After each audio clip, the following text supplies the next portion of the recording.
Hello everyone, welcome back to my channel. ಇವತ್ತು ಮನೇಲೆ ಹುರುಳಿಕಾಳಿಗೆ ಮೊಳಕೆ ಹೇಗೆ ಬರೆಸೋದು ಒಂದೇ ದಿನದಲ್ಲಿ ಅಂತ ನಾನು ತೋರಿಸ್ತಾ ಇದ್ದೀನಿ.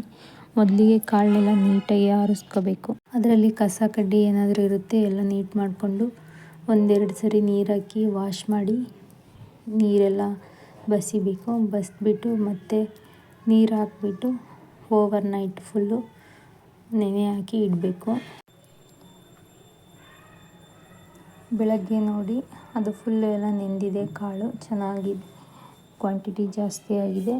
ಈಗ ಮತ್ತೆ ಆ ನೀರಲ್ಲಿ ತೆಗೆದು ಬೇರೆ ನೀರಲ್ಲಿ ಚೆನ್ನಾಗಿ ವಾಶ್ ಮಾಡಿಕೊಂಡು ಅದರಿಂದ ತೆಗೆದು ಇನ್ನೊಂದು ಬಟ್ಲಿಗೆ ಹಾಕ್ಕೋಬೇಕು.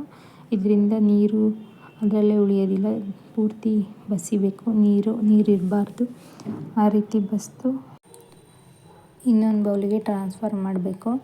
ಟ್ರಾನ್ಸ್ಫರ್ ಮಾಡಿ ಒಂದು 8 to 10 hours ಬಿಟ್ಟು ಮತ್ತೆ ಕವರ್ ಮಾಡಿ ಕ್ಲೋಸ್ ಮಾಡಿ ಇಟ್ಟರೆ ಬೆಳಗ್ಗೆ ಅಷ್ಟರಲ್ಲಿ ಇನ್ನೂ ಚೆನ್ನಾಗಿ ಮೊಳಕೆ ಬಂದಿರುತ್ತೆ.